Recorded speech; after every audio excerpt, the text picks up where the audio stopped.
Ooh, welcome back, Wheels and Weavers, to the channel Combustion Doge, where today I have lost my goddamn mind.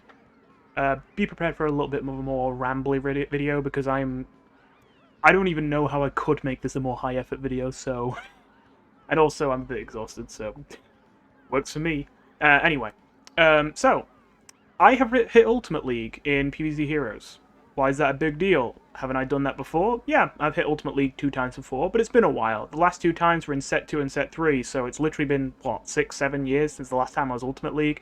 Just haven't bothered with it, you know? Like, I still played the game, like, up until around the release of Set 4, and then not long afterwards I stopped playing. But, just because I knew there wasn't going to be anything new. I still liked the game, but just knowing there wasn't going to be anything new, I stopped playing. But yeah, I'd gotten Ultimate League before, and once I got it, I kind of felt like I didn't have much motivation to get it again. Because, honestly, I've always been one of those players, I've never been the, like, I have to be the best in the world kind of player. I've always just been like, I want to find things, I want to fuck around, I want to do cool, you know, experimental shit. You know, I don't want to just, you know, play hard meta and get rank 1 or whatever. I mean, that doesn't exist in this game, but you know what I mean. I've always been like that, so once I got Ultimate League once or twice to say, hey, look, I can do it, you know, I never really bothered with it again. But of course, it's been a long time now, and not only in Set 4 has the meta changed greatly over the years, this game's been abandoned, to the point where it's practically unrecognizable from how unoptimized the meta was back when I was playing, which not only means not only does that mean that it's going to be harder to get to Ultimate League, but I have yet to drop the big reveal. I am not on my main account right now. I am on my free-to-play account. Yep. Now, don't get me wrong, I have been playing on this free-to-play account for a little bit, although I want to make it clear, I know that I started making videos on this account ages ago. I stopped playing the game for months. There was a massive gap here. I've only been back to playing the game regularly for about just over a week. So, I don't have a ton of progress here, more than I already did back when I started making the free-to-play videos ages ago, and I only made a couple of those. But I have made some progress. Still, though, it's not a very robust collection, and while of course I do have super rares and legendaries, a lot of them I only have 1, maybe 2 copies of, and that means I can't really make a consistent deck around them, which is a problem. So, yeah, how did I get to Ultimate League as a free-to-play player? Well, it wasn't necessarily by using your conventional budget decks. Because while budget decks are good and all, and I'm not saying that it's bad advice to try and make a budget deck and run it, at the same time, there's one big problem with budget decks. That being that while they might have cheaper to craft cards, they still typically run 4 copies or 3 copies of every single card in the deck. That's not a bad thing, that's how you make consistent decks, but that's just the thing. Even sometimes with lower rarity cards, as a newer player, you just won't have 4 copies of everything. And is it extremely spark inefficient to waste your time crafting rares and uncommons, which by later into the game you will have 4 copies of anyway, and you'll be getting way too many of them. And so it's a bit more worthwhile to craft things like event cards, super rares, and legendaries. The problem with that is, especially once you get to legendaries, they're so expensive that you can only ever really craft 1 copy of them, and then at that point you can't really make a consistent deck. So I've only really found it useful to craft event cards and super rares. Maybe I'll find legendaries useful in the future, but for right now it's just too expensive. With that said, I have used 1 plant deck and 1 zombie deck to climb. Oh, technically 2. Technically 3, I guess. Okay, we'll be a bit quick with the other 2, like bonus 2 zombie decks, but this is the main one. So it has been Wall Knight and Infinity. So it has been 2 heroes that are like, you know, starter heroes. You don't have to pay to get these heroes. You can do this too.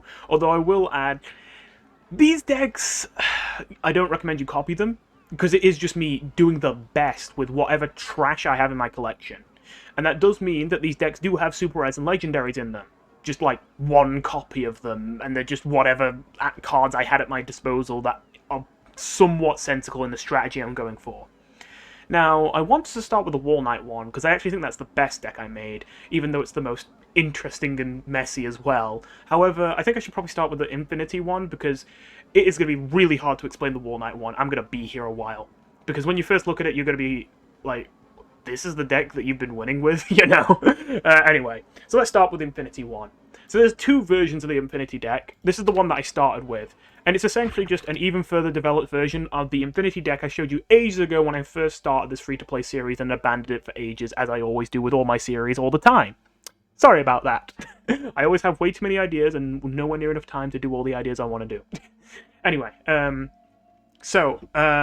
yeah, it's for the most part, it's just pirates and imps smashed together. It's pretty good for a budget deck. Obviously, there's legendaries here. These aren't actually important to the deck. It's literally just I have these legendaries, and I tried not running either of them because they are a little bit slow.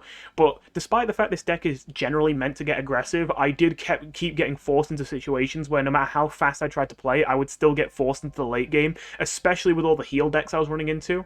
And so while you're not exactly expecting to beat them in the late game, it is still helpful sometimes to just not get a dead hand of a bunch of like imposters when you're like on turn 7 and you really need to like kill the opponent this turn before they drop their dark matter dragon fruit. When you draw just like imposters and stuff like that and like headstone carvers instead of your like shark or your like Yeti, it can lead to you losing games. But yeah, for the most part, this is just the imp package, which, while there are some cards here that are expensive, the imp package is so strong and generally so budget-friendly that I highly recommend it regardless. You need to be crafting 4 of these guys. You want 4 of these guys, although you probably won't have to craft 4 of them all, especially because I think one of Infinity's quests is literally to craft one of these anyway. Imp Throwing Imp is nice, although I will admit I was underwhelmed with it in this deck. I usually use it in Neptuna decks, and so I didn't realise how much worse it was outside of Neptuna. It's still, like, worth running, but, like, you get stuck in a lot of situations where they just never front this, and it keeps doing 1 damage, which just charges their block meter, and sometimes it even makes you lose by giving them a block when you don't want it. Although, giving it deadly is nice. But yeah. Anyway, this is not much to say about this deck. It's just aggressive, and it's a hybrid of imps and pirates. It's nice. Oh yeah, and the main reason I'm running Sugar Retreat, this was a last minute addition. I was going to add more copies, but I obviously don't own more copies. This was a bit of a last minute addition. I thought that I tried it at first, thought it was bad, took it out, played a few more games, kept playing, and I kept running into this constant issue where I'd have a full board of zombies really quick, but a lot of the zombies would have like 2 or 1 attack. And I'd just be slowly whittling at the opponent, and I'd just be blocking and blocking and blocking and blocking. And I'd get stuck in situations where genuinely I've developed extremely efficiently onto the board, but I can't kill them fast enough. And on top of that, while I can't play any zombies because my board is full, they'll force me to be completely locked out of the game for turns, and then it would go to their turn, and they'd play something huge, and I can't deal with it because all my lanes are clogged. Or they just play something in the water lane when I don't have an amphibious or something like that. And in situations like those, Sugar Retreat has bailed me out and given me lethal in situations where the opponent would have blocked otherwise, or helped me to make some of my things on the board that aren't threatening enough, just enough of a threat. Again, I'd run more copies if I could, but I just don't have more copies of it, and it'd be a bit wasteful for me to waste spark crafting more. So yeah, that's this deck. And that was the deck I was planning to keep running. However, I made a small variation on it. I eventually swapped over to this deck. And I'm not gonna lie, this was more experiment at first. I didn't actually think this was going to be better, but it was one of those things where I'm like, this feels like it will be better in my head, because I'm having so many games where not building the deck like this is making me lose. But it's probably that when I test out this deck, I'm going to start losing more to something different, and I'll realize, oh, that's why I can't do this. But I was surprised to see that, no, this deck is just unironically better, and it has faster games. So this is a more aggressive version of the deck, and at first it might not seem too different, but if you haven't spotted it, here's the big difference, besides the fact that it's generally a little bit cheaper. I threw out the Imp package. Well, not all of it. I'm still running Imp Commander because it's a pirate, and I'm still running 4 of these guys because Strike Through is what makes this deck so good. And so, at the point at which I kind of want to run this anyway, just because I'm running as many pirates as I can, and I also kind of want to run this because I want as much Strike Through as possible, and they just so happen to be Imps, I may as well run them. But there's no Toxic Waste Imps in this deck, which is kind of weird. It feels bad doing that after I spent so much time praising Toxic Waste Imp and preaching about how amazing of a card it is. And it's not false that it is an amazing card, but here's the thing. Why is Toxic Waste Imp good? Well, because it's amphibious, because it's a 2/2/2, because it's an imp, and because it gives things deadly. Well, if you want an amphibious aggressive imp, you just run Fishy Imp, because that's got more attack. But you don't run Fishy Imp, do you? At least not often. Very, very niche card to actually run. Usually just a budget option. And so, if you think that Toxic Waste Imp is better than Fishy Imp, it's for the deadly. Now, usually it is, because deadly is very valuable, especially to give en masse to a deck that swarms. But here's the thing. When is deadly valuable? when you want long-term value. Because you have to be late enough in the game that the opponent's playing big things the imps that wouldn't have killed anyway, and you also have to be... the value you're getting is removing something big off of the board, but not getting more damage to their face. So it's a bad trade overall for you, because the main thing my deck needs to do is it never wins in the late game. If I'm going against, like, Countertron, if I'm going against, like, Control Rose with, like, Heal Package, if I'm going against any of these kind of late game decks on the plants, I don't win by just getting good trades with Deadly. I never win like that, because even if it's great value for me to get those trades, they don't care it's great value. Next turn they just drop their Dark Matter Dragon through, and if I just had 4 more damage I would have won that game, but oh, they just got a little bit extra health and I don't have the means to finish them off now, and now they got Dark Matter Dragon Fruit, and oh, there's their Aloe Vera, and that's Astro Vera or whatever, and then it's like, oh, and there's the Great Zucchini, and fuck. That happens a lot. So the point of this deck is essentially to take that last deck, take out the imp package, because the main things I'm getting from that are the Deadly and the card draw. Both things that give me value in the long term, when I don't want value in the long term. I want value quick and I want it now, because if I don't get value quick and now, I always lose the game in the long term. So this is how the deck is built. It's built so low to the ground that I am unironically running 2 Swabbies. This is no joke. I'm actually genuinely kind of getting Swabby-pilled by playing this deck, because, like, everyone says that, like, Swabby's a meme, and everyone says Swabby's bad. And I'm not gonna lie, I'm kind of getting convinced he's unironically good, and people have just been using him wrong. He is very bad as just a, oh, it's 0 brains, slap it on the board, let's go. But I think he's really good when you actually lean into the pirate synergy, because of the fact that he makes the Swashbuckler a lot more threatening. And also because just having things in the water. We're not running Toxic Waste Imp anymore because we don't want it, so we need something in the water. So yeah.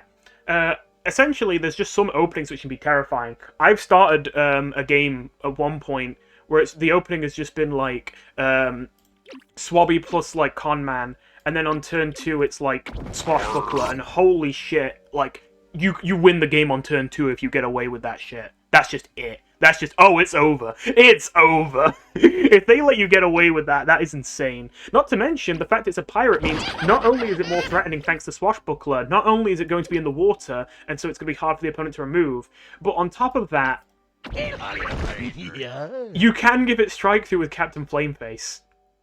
And even though it's 1 damage, the amount of times I've won the game off of giving Swabby strike through has been hilarious. And also, on top of all this, I know I keep going to and also, but there's lots of little things that make it good in this deck. There's a 1 in 4 you start the game with Brute Strength. And if you start the game with Brute Strength, and you just turn 1, Swabby in the water, Brute Strength, 4-1 Amphibious, you'd be surprised how many games I win instantly, just because I have a 4-1 Amphibious in the water on turn 1. It's like, if they're not like a Kabloom hero with Berry Blast or Meteor Strike or whatever, and they're not running Lima Pleurodon, if it's neither of those 2 things, that imp never dies. Like, if they're like, I don't know, Grass Knuckles, they never play anything in the water, they have nothing to deal with that imp. Sometimes they even have to use an entire Shamrocket to deal with a Swabby, which is hilarious. And it sets you up really nicely for the future when you start getting things really get out of control. So yeah, Bingo. What about these Blow Dart imps? These are weird. I want to make it clear, just as a general broad statement, this card is trash. It is generally an awful card. That being said, I think I've literally found the only deck in all of existence where this is a good card. There's 2 reasons why it's worthwhile in this deck. 1, the whole point of this deck is to cram strike through into the opponent's face non-stop and never give them room to breathe. That's how you win and kill them over the top. And so, we need to run all the strike through we can in the world, which means that we do have to run Blow Dart Imp, just because it's the best strike through we can get with the funds that we have. As well as that, though, there is a genuine use for it beyond that. Beyond being another imp for imp synergy, it can evolve off of Swabby. If I had the Gizzard Lizard, I'd probably be running that instead, just as a cheaper of evolution, but the whole point is that it allows you to get these zombies that usually wouldn't be allowed in the water into the water using Swabby, which means that Swabby has more use cases. Of course, Swabby is bad if it's just a 1/1 that does nothing but keep hitting the opponent for 1 in the water, while not drawing cards from Imp Commander, while not getting buffs from Swashbuckler, while not getting Strike Through from Captain Flameface, and while not being used as an evolution target or buff conduit. That's bad.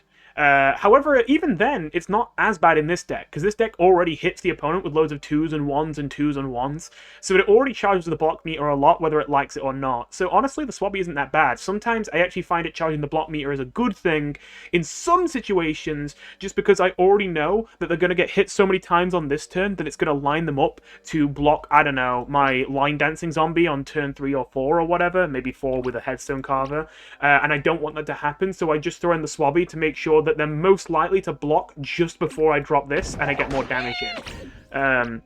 It's a nice way to tip the block meters RNG in your favor, is to use Swabby intelligently. So yeah, I actually think this deck is pretty good. Oh yeah, and the zombie chickens are a bit of a last-minute addition. I didn't have too many games with these, so I could be off here, but they seem to be pretty good. Not amazing, in fairness. If you have better 1-drops, you can replace this. But essentially, the main point here is we just want to do everything we can to hit their face, and 1/2/2 is good stats. So yeah, just drop it. Probably run Fire Rooster if you have it instead, but I don't have Fire Rooster. So yeah, Thingo. This deck seemed to do pretty well. I think it won just about as much as the other deck, a little bit more, not a crazy amount more, but it felt a lot better overall, because while it only won a little bit more, it also won faster, which meant that you got through your games faster and you ranked up faster. So yeah, that's really, really good. Especially because the main thing I was losing to was either Grass Knuckles Tempo, because obviously that's a tier 1 deck and I don't have the means to counter that, and even when you have all the cards, it's hard to counter that deck, and control decks. Like, any control deck in the world, it would just have way too much value and I'd lose every time. And so it was important to make sure that I added the extra means to the deck so that I could deal with the healing that Rose had and things like that, so that I could actually get the kill on these control decks before they could run away with the game. So those are my main 2 decks on the zombies. There was a third one I'll quickly peek at, which is I have a lot more kind of special, like, rare and super rare cards in the brain for Super Brains, Sneaky and Brainy. I just realized, wow, I really have a lot of super rares here, even if it is a mishmash of a bunch of 1 copies. And I got some leaps and all that. This science deck had mixed results. When I first made it, I actually was quite amazed. I was mostly making it for fun, but I actually did really well with it at first. But then it just started getting loads of dead hands. I just don't have the best 1-drops here, and I feel like I just got a lot of situations where I'm getting a 2, a 2, a 2, I'm re-rolling my hand constantly just looking for a single 1-drop, and I can't get one for the life of me. And it's so frustrating too, because if you just get a good curve with this deck, it goes so smoothly, it goes so well, but I just couldn't get a good curve with this deck consistently. So yeah, mixed results with this one. It felt really good at first, but then it just started doing really bad, and I don't know if that was just me being lucky at first, me getting unlucky at the end.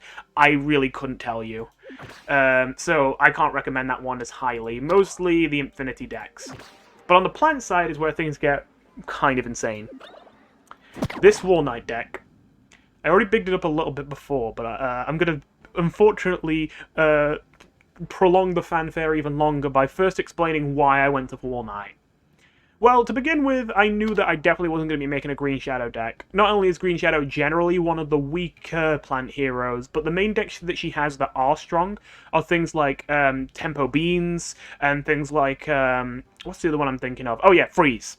Those are the main 2 decks she's good with. She doesn't have that many decks to play, and I don't have the resources to make the decks that she is good with good. So, that's a no from me.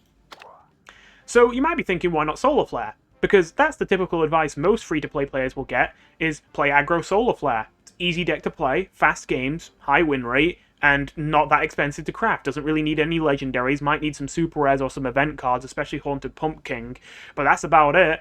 Surely I should play that, right? Well, it's not a bad deck to play. I certainly would definitely still recommend that if you're new to the game and free-to-play, you should play aggro Solar Flare. Because again, the games are fast, it's not that hard to play, and it's, you know, pretty fun and all that. It doesn't require that many cards. However, not only I felt that the collection I had wasn't the best for aggro solar flare, and I would have to go out my way to craft more cards to make it work. But on top of that issue, I also found myself being very frustrated with aggro solar flare, because there would just be so many games where it'd be like, if I get the right hand, I win. If I get a bad hand, I lose. And I felt like there wasn't really anything I could do to mitigate that. It was just get a good hand or lose. And that didn't mean the deck was bad. It won a decent amount, but I did notice it dropping off once you started getting to the higher ranks. Because at the end of the day, I was banking on getting the right cards at the right time to win, and if I just don't get lucky, couldn't win. And as I'm going up against people who are playing more and more intelligently around aggro solar flare because they know the deck and they know what I'm going to play, it got more and more difficult, and the chances of getting the right cards at the right time that they also couldn't counter became more and more slim, and eventually I found this deck dropping off once I got put through Diamond League. And so, from there, initially I swapped to Captain Combustible, because Captain Combustible is the only other plant hero I've unlocked on this free-to-play account, and I thought logically he would be the best one for me to jump to, because he's just generally good with Repeat Moss OTK, as most of you know, because his powers are fucking insane in a vacuum, and when you add Repeat Moss into the equation, they are even more fucking insane. And so, you know, it made sense. Repeat Moss is only a rare card. There's all these other cards I already have that synergize really well with it, and generally, like, this deck is just a deck where, yeah, I can't make it super coherently because I don't have the best collection right now. However, I don't need to make it super coherently. All this deck needs to win is 4 Repeat Moss and a bunch of tricks that work with Repeat Moss. Not to mention that a lot of the random disparate cards I had were really good for killing over the top in ways similar to Repeat Moss, like Sonic Bloom, like Grapes of Wrath, like Espresso Fiesta. Not to mention the Onion Rings I have. Obviously it's only one, but Onion Rings is great with Repeat Moss. So I thought, yeah, that's probably a good combo. Let me give that a go. This was not a bad deck. I would say it was definitely my second place for like best plant deck I had. But I ran into one massive issue. I did not own a single copy of Split P. I think this card is severely underrated. You rarely see people playing this card, or at least I don't see it much. But I actually think this card is insane. Amazing tempo, insanely aggressive for a 2-drop, kills so many things that are otherwise unkillable at this point in the game, and also charges your block meter, which with Captain Combustible is amazing because all of your powers are absolutely insane, and the more powers you get, the easier it is to OTK with Repeat Moss. The reason why we really needed the Split P but didn't have it, the reason why that really bit the deck in the ass is because of the fact that in an average game with Captain Combustible, without Split P, I would get 2 powers per game. Sometimes I get 3 if I was lucky, but most games it was 2 and then I was dead. So if I couldn't make it work with 2 powers, then I couldn't win. Now 2 powers is fine if those 2 powers are Blazing Bark and Time to Shine, but if those 2 powers are Time to Shine to start with, oh, well that's going to be useful later, but as a starting power that's awful. Okay. And then Meteor Strike as your mid-game power, and it's like, that would have been really good on turn 1, but it's already passed now. If you end up in a situation like that, you kind of just lose. Essentially, if you get in that situation, you either pray that you draw Onion Rings to buff your Repeat Moss, and then drop your Meteor Strike Time to Shine for Repeat Moss. You pray that you get an Espresso Fiesta off, or maybe you can go for some kind of Vegetation Mutation play, but all of these are long shots, and if you don't get any of these long shots to work, you're fucked. Because you need a Blazing Bark or an Embiggen to make this, like, Repeat Moss actually kill. When it comes to buffs in the game, Vegetation Mutation is the cheapest you're going to get if you're not using powers. You don't have a 1-cost buff for the Repeat Moss that will give it enough attack to actually be a threat. So, yeah, that was the big problem with this deck, is that sometimes I would just get Time to Shine into Meteor Strike, and that game was essentially draw Espresso Fiesta or lose. And even if you drew Espresso Fiesta, sometimes you either wouldn't make it to turn 8 before you died, or you'd make it to turn 8, but by the time you got there, your entire board is wiped and you have no more plants to play, and you keep drawing tricks, which is a nightmare. So I found that this deck wasn't the best. But eventually, I found that the best way to play it was to play Wall Knight. Now, it is exactly what you're probably thinking. The strategy you need to be doing is you need to be doing the classic strike-through spam tempo strategy with Wall Knight. However, that's not really the full story here. Because what I'm about to show you is nowhere near a traditional strike-through spam kind of tempo deck with Wall Knight. It looks like a complete, nonsensical mess. And yet, I assure you, I have played this deck for what feels like hundreds of games, and I have edited this deck over and over and over and over and over and over and over and over and over to try and get the optimal deck that I could get. I want to make it clear that I don't expect this is the kind of deck where if I shared it as a deck list and a bunch of random people played it, they would all have a bunch of success. In fact, I think most people would do quite poorly with this deck. The main point of this deck is that it's actually not the best at almost anything, but it provides you the most ability to choose how you plan to win the game mid-game. It's not, this deck, this is the win condition of the deck, go do it. Well, and so, to some extent it is, because you're almost always winning with strike 2 damage over the top. But it's intentionally made so that when you win, whether it be the early game, the mid-game, or the late game, is practically up to you. That is very important because you very much fall into situations when playing any of these other options where you have one win condition that you have to play to, and if you just don't get the odds to line up in your favor for that win condition to work, or you just go into a matchup where that win condition is useless against them. If you just go into a gravestone spam deck that has loads of heal in it, and you're Captain Combustible, and you're trying to kill with repeat moss, but you're just getting blocked by gravestones, if you get situations like that, you get screwed. This deck, very intentionally, is made to be able to play anything it wants, so that it can just change its win condition on the fly in reaction to what the opponent's win condition is. But the downside to that is because it has to run so many cards for so many different things so that it can do so many different win conditions and play to so many outs, that means the deck is a complete mess. Here it is. 2 Forget-Me-Nots, which to be fair are the latest addition to the deck. I only very recently crafted those. 2 Galactic Cacti, 3 Sunflowers, 2 Gravebusters, 2 Juggernauts, 2 Sages, 4 Spikeweed Sectors, 2 Twin Sunflowers, 3 Tacos, 3 Mixed Nuts, 1 Pear Cub, 3 Plantains, 2 Elderberries, 1 Sunstrike, 1 Astrocardo, 2 Doom Shrooms, 2 Power Flowers, 2 Laser Beans, and 1 Poppin' Poppies. Once again, this deck is not optimized, it's just me making the best of everything I have in my collection. Obviously, if I had every card in the game, I would make a very, very different deck. But given the cards I have, this is the best thing I could make. And I, again, removed and added cards to this deck so many times that I don't know if I could really change much more. So, again, this looks like an absolute mess. How on earth could this deck work? What are we doing here? Why are we running heal with strike through? Why are we running, I don't know, 2 Doom Shrooms, even though we've got, Astrocardos and Laser Beans and Elderberries? Why are we even running Doom Shroom in a deck that seems to want to get on the board fast, since we're running things like Galactic Cacti and Juggernauts? Why are we running Sage as well if we're running all these tempo cards? It looks like a mess. But I assure you, this deck was the highest win rate deck that I had. Now, it wasn't the best deck for climbing. I actually think that the Infinity deck that I showed you with the Swabby was the best deck for climbing that I made. Because that deck only won a little bit less often than this deck, and that deck had fast games. I will admit the biggest problem with this deck is its games are slow. So the way that I played this is that in almost every rank, for the first 3 stars, I would spam the Infinity deck, and then for the last 2 stars, I would increase my win rate by running this deck, but also have to suffer slower games because of that. Essentially kind of swapping between faster games and higher win rate, depending on whether I had low stars or high stars. Either way. So, what is the game plan here? Essentially, the reason why this is such a mess is because the whole point of this deck is making sure that you literally always, literally no matter what the matchup is, you always have an out to play to. Never are you stuck in a situation where you're like, oh wow, I just lose this game. I can tell you, I have been in so many, situations where any other deck in the world would have rolled over and cried and conceded. And I have still been able to tell myself, hang on, I've got this card in the deck, it's a long shot, but if I draw it, I win.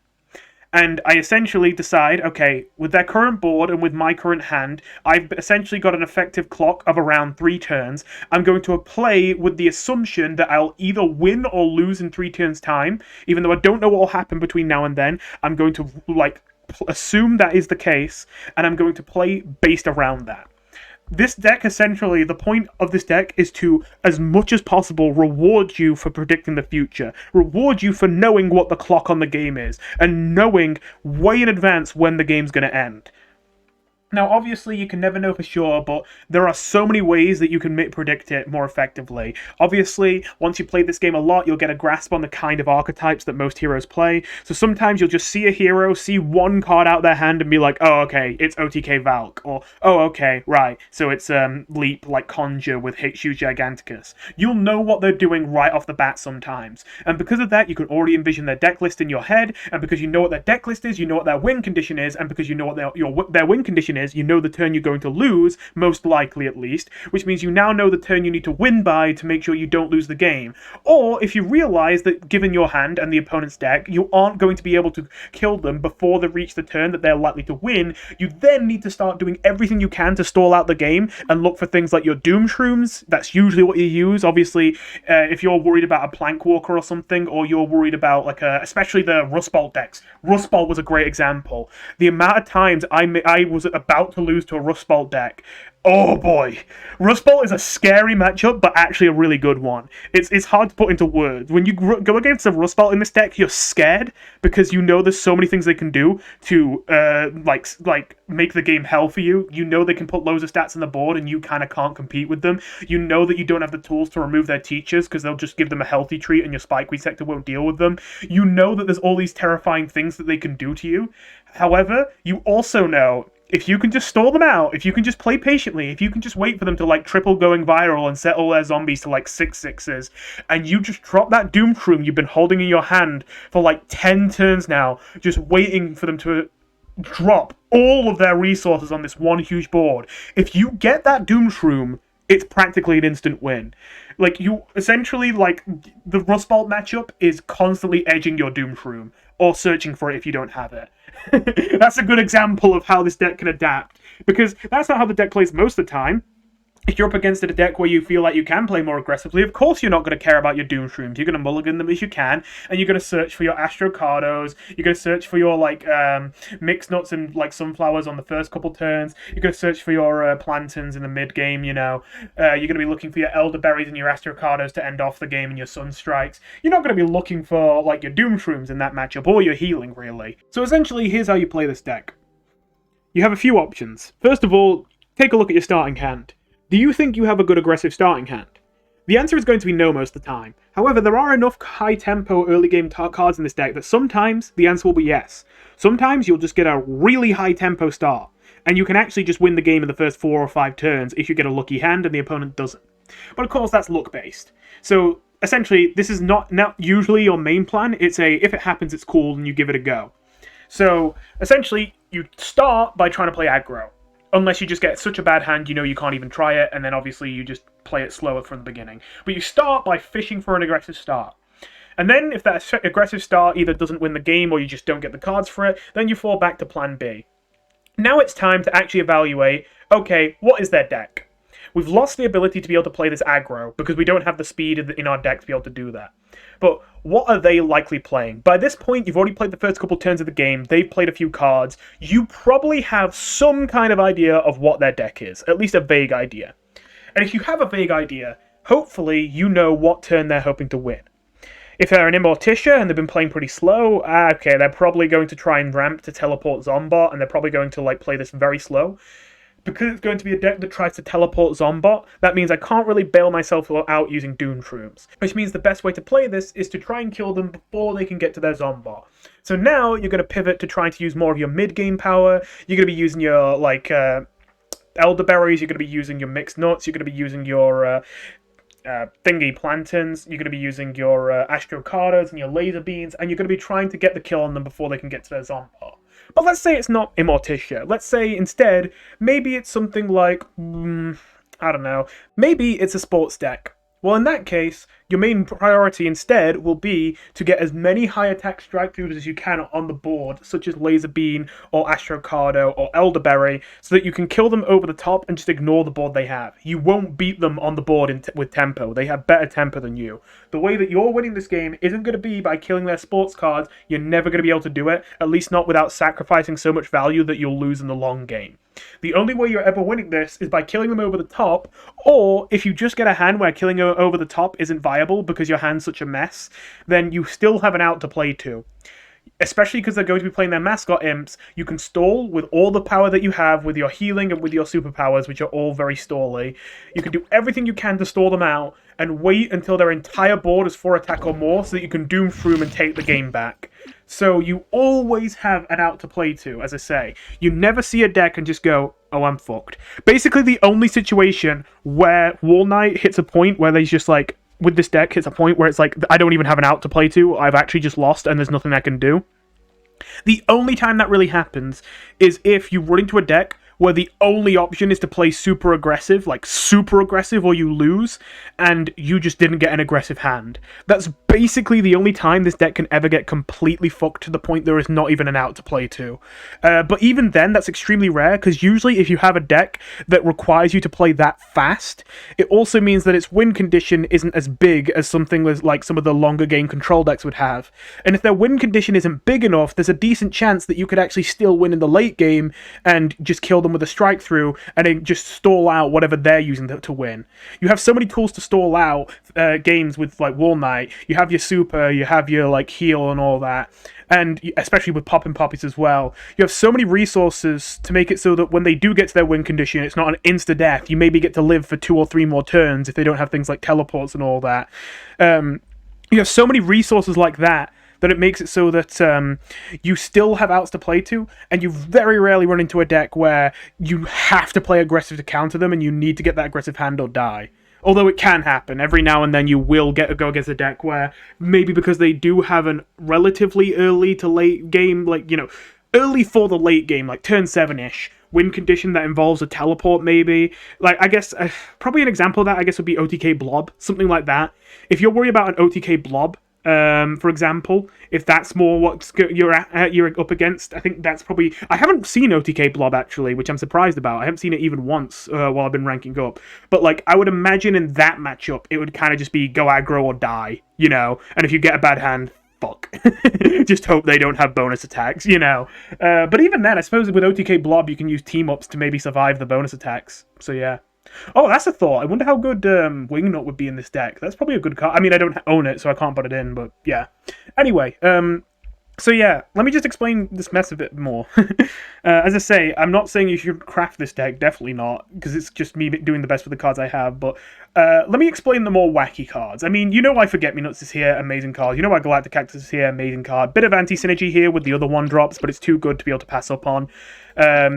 Gravebuster, you know why it's here. I was running 3. I tried 3 because it was really valuable when I got to use it, but I just got a little bit too many dead hands when I had 3 copies, so I knocked it down to 2. Thingy. Juggernaut. Here's the thing with Juggernaut. Juggernaut is great for this deck because Juggernaut can work in all the archetypes for the most part. It can work as an aggro card because it's Bullseye. It can work as a mid-range card because obviously you can get great value off of the Armored, especially if you wait to get value with Geyser or Bubble Up in combination with the Armored.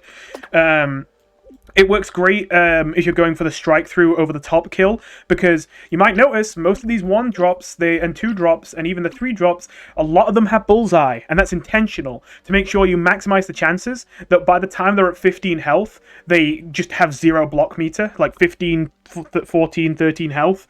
And if they have 0 block meter and have 15 or less health, 3 5-damage strike-throughs kills them, and they are more than likely not going to block before that happens. Obviously, if you have to get 4 hits of 5, chances are they block. But if you only need 3 hits of 5, because you've got the first 5 damage off of Bullseye cards, then you get a really high chance that they don't even get a single block before they're dead, which is really good. So this works really good with just about all aspects of the deck. And it's also a good control card, because it just trades well with a bunch of stuff, and you obviously play after the zombies as plants, so it's a really good control card. Mixed Nuts is great tempo, synergizes well with the Sunflowers. Just generally, you might be thinking, okay, it's great tempo, but isn't this like a dead card? Not only if you don't get team-ups, but in a deck where tempo doesn't matter, where you have to play to your, like, you know, strike through over the top win condition, isn't this a bad card? No. Because you know what? Believe it or not, the main reason why this card is super useful isn't even for the tempo, although the tempo is appreciated. The main reason it's super useful is because this thing is a magnet for rocket sciences and removal like that. Huge removal cards always hit your Mixed Nuts. It's amazing. And that means that a lot of the time on turn 2 or 3, or sometimes 4, they're using rocket science on your Mixed Nuts, only for turn 5 you to drop the Astrocardo and they don't have rocket science anymore. Not to mention, even if you don't get the Astrocardo, or even if they just have multiple rocket sciences, these are still really good because they work really well with Sunstrike. You can get a lot of surprise kills. I really want to be running more of these, but unfortunately I only own one. I would definitely be running more than one of these if I had the means to add more copies. So yeah, Thenge. So yeah, as well as that, there are some other weird additions in this deck. I've already kind of explained the Doom Shrooms. Even though it's anti-synergy with all these cards, you can obviously just wait to play at the right time. But also, the Doom Shroom is important so that you don't lose to decks that just get loads of stats on the board. There are just some situations, especially the Rust Bolt deck I mentioned, where like if you don't have Doom Shroom, you get into games where it's just, oh, if they just get enough stats fast enough, I just lose. Because even though I can just ignore their stats and go for face, if they just have enough stats, I'll die before I can kill them, you know? And this is what you need for that. Anyway. So, I guess let's address the weirdest card here. Sage. So if you ask anyone in the world, they'll tell you this card is absolute garbage. But I've had a weird fascination with this card for years now, where I can never put my finger on it. It always feels like, logically, this card is garbage. When I put it in my decks, it does feel like, man, it's noticeably weaker than the other cards. But at the same time, it always feels to me like there's something there. There's something about this card that makes it somewhat useful that I think I get this feeling like we haven't quite tapped into it. And I feel like with this deck, I've finally seen it. And I've seen why we've never really seen an adoption of this card. I think this card is actually good, but in such a minuscule niche that, like, it makes complete sense that no one runs it. And that is, if you're running this kind of deck exactly. A free-to-play pile of garbage that's just whatever good cards you can throw together into whatever half-coherent deck you can make. In a deck like this, I think Sage is unironically good. And I think the reason why is because this deck has so many outs in it. Like, sometimes you'll be in a situation where you win if you can just draw Gravebuster. And what do you know? So you get a Sage, draw into a Gravebuster. Sometimes you'll win if you just draw Sunstrike. What do you know? You draw with Sage and you get Sunstrike. Sometimes you just need the Doom Shroom. Sage gets your Doom Shroom. And you might be thinking, well, why don't you just run more copies of these cards if sometimes you just win the game off of them? Well, that's the thing. Sometimes. When I'm building this deck, I don't know if the next time I press play, I'm going up against someone who I need Doom Shroom to win, Sunstrike to win, Gravebuster to win, Poppin' Poppies to win, Astrocarda to win. It could be any of them, and I don't know which one it is when I make the deck. And so, essentially, Sage is a way of rewarding you more for playing to these outs, because the fact that it's a card that cycles itself while also filling lanes, which also helps you stall even longer, giving you more time to stall out and hope that you can draw one of the cards that wins you the game if you can just survive long enough. Essentially, this card allows you to get away with having loads of 1-ofs and 2-ofs that are niche and need to be in the right place at the right time to win, by allowing you to cycle through your deck and stall more effectively to give you more shots at getting the cards you need to win the game. So yeah, it's definitely an awkward one, because the main problem with this card is just what you probably thought it would be. This card is an absolutely dead card if you get it early. Like, essentially, the only time you ever play this is if the ability is active for drawing a card if you made 6 or more Sun. If it is before turn 6, the only circumstance you should ever be playing this before turn 6, it is so awful that the only time you will ever do it is either if you can get an amazing, guaranteed, no tricks trade on an extremely valuable target, like you get to kill a Swashbuckler inside a Gravestone and the zombies don't have any tricks to deal with that. If you can get a trade like that, then you can drop it on turn 2. or if you can use it to stay alive in a situation where if you don't drop it, you're literally just dead. Other than that, you literally only play this if it's turn 6. Like, you never play this for tempo for the most part, ever, because it's never worth it. And that's a big problem, because we already have a couple cards in this deck that can be really dead on the first couple turns. Doom Shrooms, we have the Grave Busters, and we have Mixed Nuts if you don't have any team-ups, can be a dead card. And that stings. In fact, I was running 4 Mixed Nuts for almost the entirety of this deck's lifespan, and it was only towards the end I dropped it down to 4. It was very close. I did commonly get dead Mixed Nuts in my hand, but this deck does commonly get a lot of dead cards, but just so long as more than half your hand, like sort of like 60-40 split of effective cards to dead cards, because the effective cards you're running are so specialized for their niche, usually you get so much value off of those cards, it doesn't matter how many dead cards you have, so long as you get enough of the good cards. Like, I know that sounds like weird, but genuinely, there'll be times where I have a hand of 5 cards, and like 5 of them are useless, but I get 1 Doom Shroom at the right place and time, and I win the game. And it's like, well, yeah, those cards were all useless, but in another game where I'm not up against that deck, where Doom Shroom isn't the thing I win, all 5 of those cards are necessary. So, you can't really remove them from the deck. So I did think for a while that 4 was fine, and it was just that, like, it felt bad having dead cards in my hand, but at the end of the day, it all averaged out to being good. But I have to admit, I think there was just a little bit too many of them, and I think 3 was the perfect amount. Especially because Plantain is a better draw than this a lot of the time, so long as you get an environment. And you usually do, because you've got 4 copies of this, and you want to play it on 2 most of the time anyway. And obviously we're already running 3 Plantains, so I thought I'd knock it down to 4 on there. So yeah, pardon me. PIR Code, in fairness, is one of the weaker cards in this deck. The main reason it's here is just to give you a bit of a control option, because this deck is definitely probably the least suited to control. Usually it doesn't matter, because Strike Through usually gets you in the way to win the late game anyway, even if that's more a burn strategy. But yeah, essentially, if you do find yourself in a situation where literally all you got to do is block lanes and stall and get good value over long periods of time, then this is a really useful card. And occasionally, in situations where you just can't get your strike throughs to stick, you can get this to be a pair cub, and then you bubble it into the water, and sometimes you win off of that as well. But yeah, definitely one of the weaker cards in the deck, I'll admit. Is that about it? At least out for the ones that need explanation. I mean, I don't really have to explain why... Oh yes! I thought there was one more. Taco. So, I think it's actually been pretty well explained by now, but Taco was one of the, probably the biggest shift in the deck was the point at which I realized that I did want to run Poppin' Poppies and Taco. Initially, this deck had no heal in it, well, except Power Flower. It had 0 heal. It was all just face.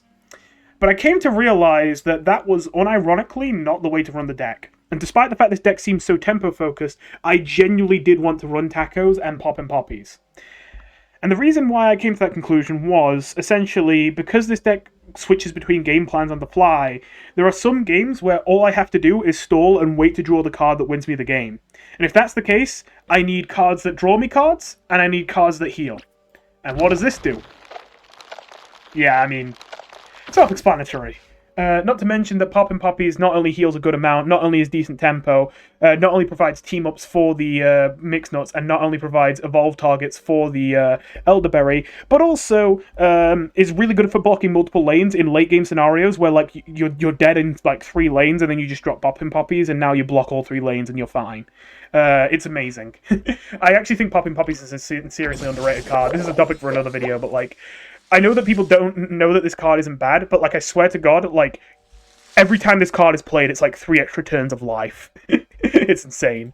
Anyway. Oh, yes! I knew there was one thing I forgot to mention. Jumping back to Sage very briefly. Sage, another reason why it's good is because it's an evolved target for the Elderberry. Very, very effective turn 6 Sage into Elderberry. Very, very good. I think that is about it. Because there's other cards here I could talk about, but I think it's pretty self-explanatory, most of the rest of these. I suppose I may as well say this as well. The Power Flower. This is unironically a decent out to play... This heal ability is unironically useful in this deck. It's very rare you see this, but we actually have an overlap where we need both the strike through and the heal with this card. There are situations where if you calculate your clock and you think, oh, it's not looking good. Like, I've only got 2 turns to live. With the current, like... forecast of how this game's probably going to end, and I need to draw this card in those 2 turns, and it's not very likely because there's only this many copies left in the deck.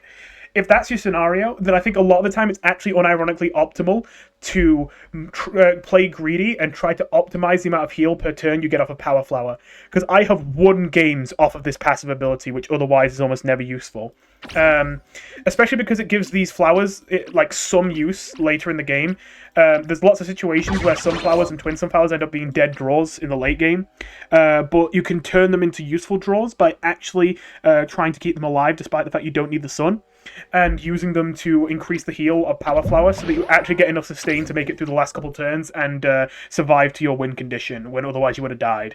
Especially if you draw both your Power Flowers, double Power Flower, chain healing each other, amazing. So yeah. Oh, speaking of which, one last thing. I think this is actually the last thing. I wasn't going to mention this because I thought, oh yeah, people know this, but actually maybe some of you don't. This is another reason why it's important to know what your win condition is. Unironically, if it's turn 5 or later, a lot of the time, your sunflowers, you're just going to literally be dropping them in front of things and using them as walnuts. No joke. If you don't have a Power Flower in your hand, or you don't care about the heal from it, and you are already at the point in the game where you can already afford most of the cards in your deck, you are very rarely actually going to care about the sun that you get off of these, and they're basically going to be dead draws. So the least you can do with them is use them to chum block lanes, using them to keep certain cards alive so they can go for more trades, using them to block off your strike throughs so a bonus attack can't kill them, things like that. It sounds small, but I have won games off of using sunflowers as body shields for things like my elderberries and my Astrocardos. The amount of times that I've like seen like a Super Brains get move a zombie, it does a bonus attack or whatever, and they have it on like a toxic waste imp, and they were about to wipe out my Astrocardo, but I just dropped a sunflower in front of it, and now he loses the game. Mwah, perfection. So yeah, thingy. These are obviously also good evolved targets, as you can imagine as well. To be honest, I was honestly considering like whether I still want to remove more flowers from the deck. I think the only reason I haven't is because I really like mixed nuts, and I need them for mixed nuts. Because I do think the flowers are kind of weak, but at the same time they are where a lot of my aggression comes from, so yeah. Either way, that is the deck. So that's what I've been having success with. Now, I just got my Ultimate League rewards, and because I don't have a competent way to end this video, I'm going to open 3 packs. It has been ages since I've had a new hero on this account, and I'm desperate, and I really want to stop... Oh, cool. Sorry about that. I had to reload the game. It's been a really long time since I had a new hero on this account, and I'm honestly kind of frustrated because I've got, like, most of the cards I need from the first set, and I desperately need more cards from other sets, but I need another hero! Give me another hero! It's been so long! I swear I've opened like 50 of these packs with no hero yet. Come on, please, please, please, please, please, please. Okay, okay. Oh, it's not even a good super rare. No. Go away. Don't have a bad way to end this video, so this is how it's ending. Man, am I recycling that? I'll decide later. Hey, does anyone remember when, like, they made it so you could speed up the pack opening animation, and everyone loved it, and then the next update, like, they just removed it? What was that all about? Because I kind of would have liked that to, you know, stay. Come on, come on, come on, come on. Oh my god.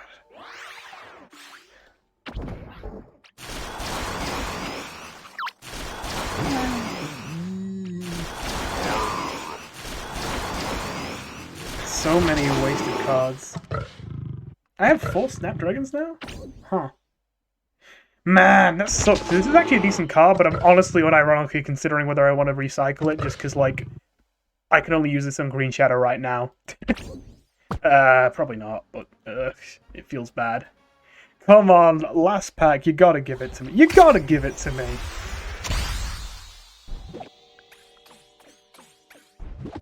Ladies and gentlemen, this game is a fucking scam. Don't play it, never play it. Never play it. I hate this game.